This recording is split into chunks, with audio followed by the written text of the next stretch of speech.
You've met this kind of empath before. They don't argue. They don't raise their voice. They don't try to win. They just go quiet. And the moment they do, everything changes. It's not loud. It's not dramatic. But you can feel the distance. And if you're that empath, you already know something most people don't. That silence, it's not empty. It's overwhelming.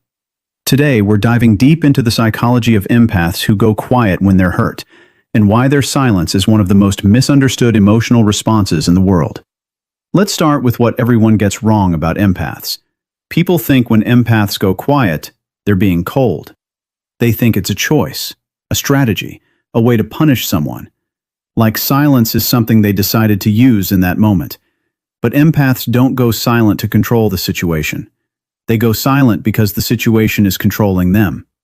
See, when an empath gets hurt, it doesn't come as one clean emotion. It doesn't arrive in a simple, understandable form like just anger or just sadness. It comes as a flood. A rush of overlapping feelings that hit all at once, too fast to separate, too heavy to explain immediately. They don't just feel anger.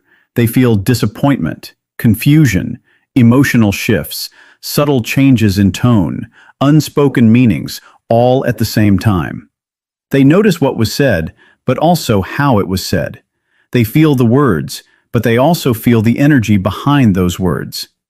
And that's where it becomes overwhelming. Because now it's not just about reacting, it's about understanding. And instead of reacting immediately, they absorb it, they sit with it. They let it move through them instead of throwing it back out. Because that's what empaths do. They don't just experience emotions, they process them deeply. And that kind of processing doesn't happen instantly. It takes time. It takes stillness. It takes silence.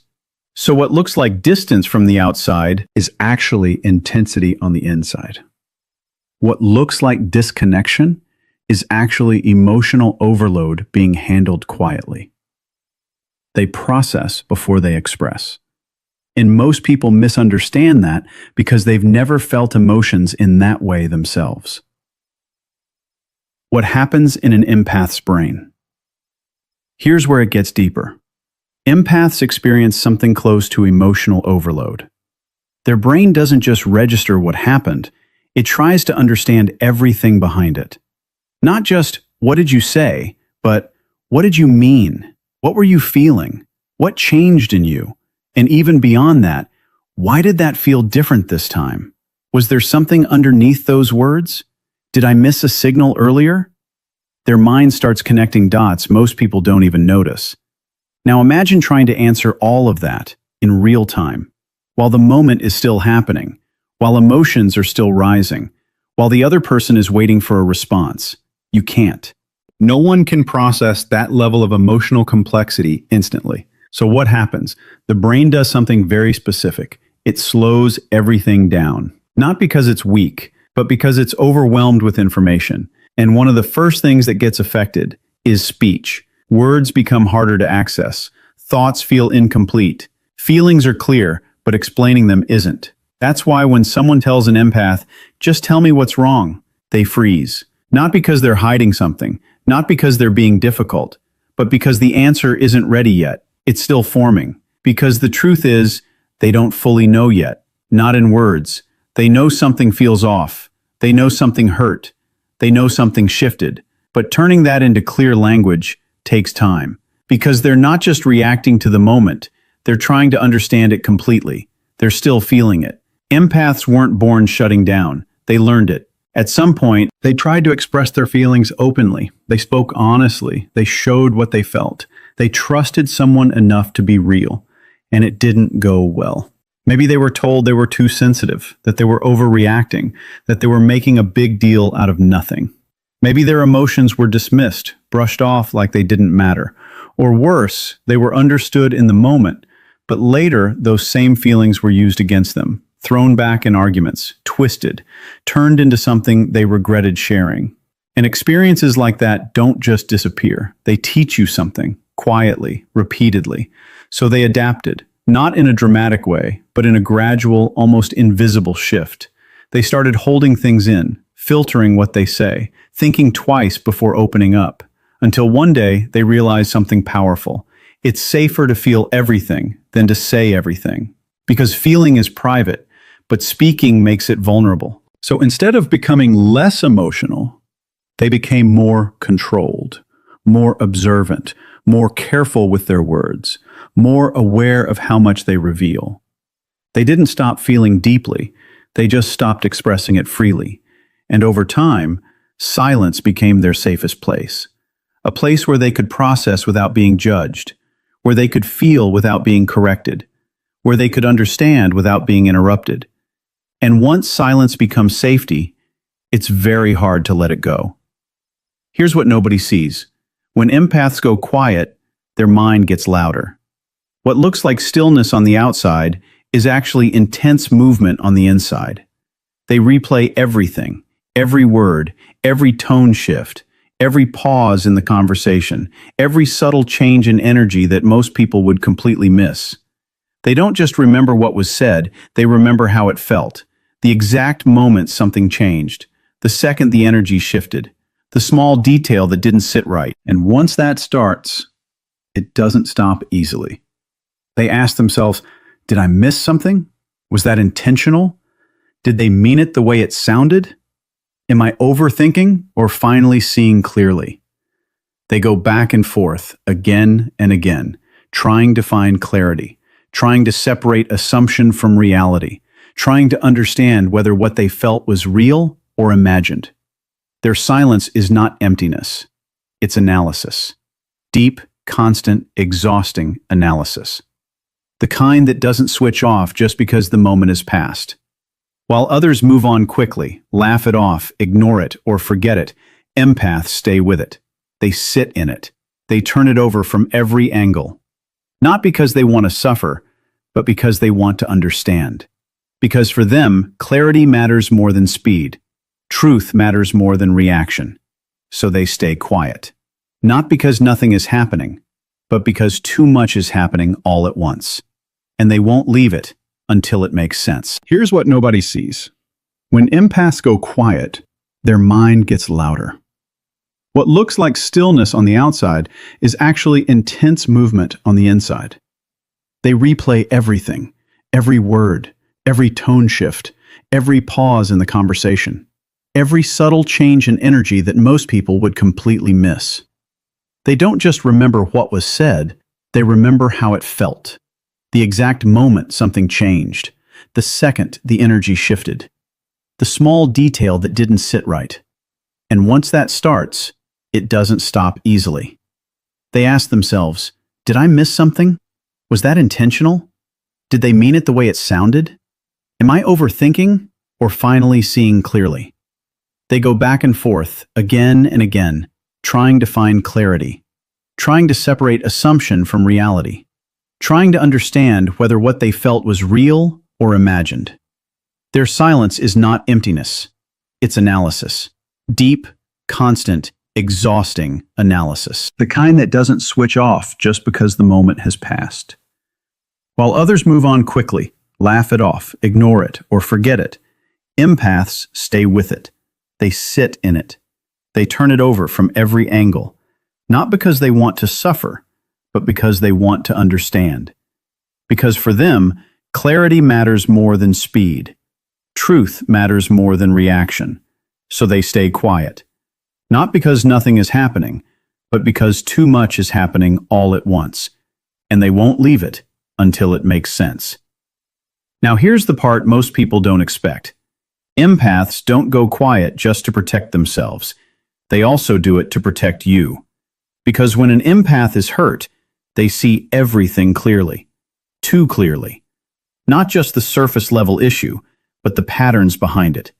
The tone you used, the intention underneath your words, the things you didn't say, but still felt. And in that moment, their awareness sharpens. Almost like everything slows down, and they can see the situation for exactly what it is.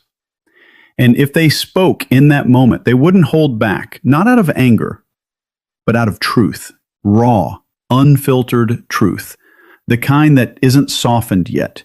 The kind that hasn't been processed or refined. And that truth, it can cut deep. Not because they want to hurt you, but because accuracy in its raw form can be uncomfortable. It can expose things. It can reveal patterns.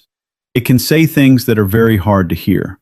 So instead of saying something they can't take back, they pause. They step away from the moment. They let the intensity settle before they respond. They wait. They regulate. They give themselves time to turn raw emotion into something thoughtful and controlled. Not because they don't care, but because they care enough not to destroy something in a moment of pain. Because they understand something most people don't. Words said in emotional intensity don't just disappear. They stay. So their silence, it's not avoidance, it's restraint. It's emotional responsibility. And in many ways, it's one of the most protective things they can do for both you and the relationship. Here's the problem. Most people don't understand empath silence. They interpret it as rejection. They assume that if you're not speaking, you must be pulling away. So in their mind, your quiet becomes a message. You're shutting me out. You don't care. You're being distant. And because that interpretation feels real to them, they react to it. They push harder. They ask more questions. They demand clarity right now. They chase a reaction, any reaction, because silence makes them uncomfortable. But here's what they don't realize. That pressure, it backfires. Completely. Because empaths don't open up under pressure. They don't speed up their process just because someone else is uncomfortable. Instead, they shut down deeper. Not out of stubbornness, not to punish anyone, but to protect themselves from being misunderstood again. Because to an empath, being rushed while they're still processing feels exactly like being dismissed, like their internal experience doesn't matter, like their timing is wrong. And that feeling, it's familiar. It reminds them of every moment where their emotions weren't given space. So instead of opening up, they retreat further inward. They become quieter, more distant, more guarded. Not because they don't care about the person in front of them, but because they no longer feel safe expressing what's happening inside them. And the irony is, the more someone pushes an empath to speak, the less likely they are to be heard. Because what empaths need in that moment isn't pressure, it's understanding. And without that, silence only gets deeper. What empaths need is simple, but rare. They need space without feeling abandoned.